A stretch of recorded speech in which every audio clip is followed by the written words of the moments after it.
বন্ধুরা, আমি যেখানে দাঁড়িয়ে আছি এটাই সেই ঐতিহাসিক জায়গা, যে জায়গাতে বিশাল বড় একটি বট গাছ ছিল।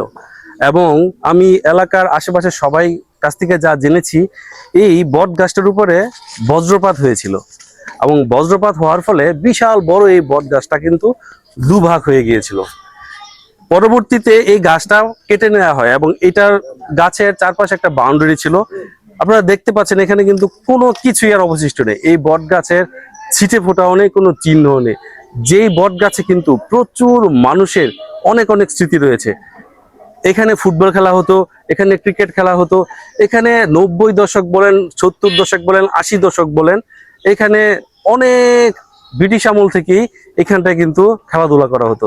তো এখানে যারা মুরব্বিয়ান রয়েছেন, আমার এই ভিডিও যারা দেখছেন, তারা আমি চাইবো প্রচুর পরিমাণে এই ভিডিওটি শেয়ার করে দিবেন, যেন যারা আমার এই ভিডিও দেখবে এই শিমুল্যাটেক বা এই সান্তানপাড়া আবাসনকে কেন্দ্র করে এই ভিডিওটি যে আমি তৈরি করেছি সেটার জন্য সবাই দেখতে পারে, এবং মুরব্বিয়ান যারা আছে, এখানে যারা খেলা করত, এখানে যাদের স্মৃতি রয়েছে, তারা সবাই যেন আমার এই ভিডিওটি দেখে স্মৃতিচারণ করতে পারে।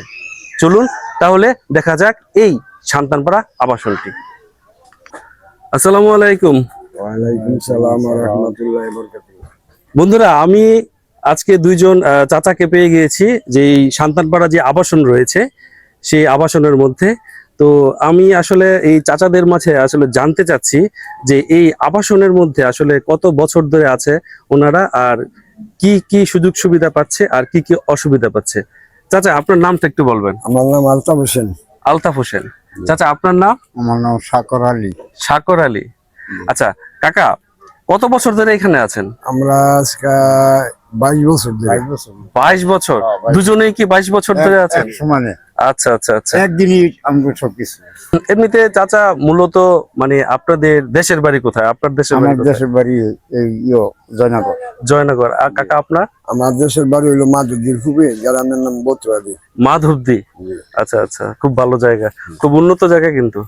আচ্ছা কাকা, এমনিতে আপনারা কি দুজনেই কিছু করেন কাজে, মানে এখানে থাকার পাশাপাশি কি করেন? আগে আগে জালমুড়ি বেচতাম, মানে জালমুড়ি বেচি না, একটা গরু ফালি, আচ্ছা, দুটা গাছ টাছ কাটি আর পোলা খাওয়ান দেয় আর কি খাই। পোলা কি করে? পোলা সিএনজি চালায়। সিএনজি চলে, ভালো কাজ।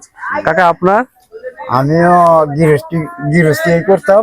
আজ 3-4 বছর ধরে আমি কোনো কাজ করতে না, মাথা বয়স হয়ে গেছে? বয়স হয়েছে, মাথা খালি ঘুরানি, আর কিচ্ছু না। কত আচ্ছা, টাকা আচ্ছা। পয়সা হারাইছি, কিচ্ছু হয় না। চাচাদের সাথে কথা বলছিলাম, তখন চাচি আমার কাছে মনে হচ্ছে চাচি কিছু বলতে চায়। তো চাচি, আপনি কিছু বলতে চান সবার উদ্দেশ্যে, এই আবাসনের যারা রয়েছে? কোনো সুযোগ সুবিধা, আমরা গরিব মানুষ, সুযোগ সুবিধা পাই না।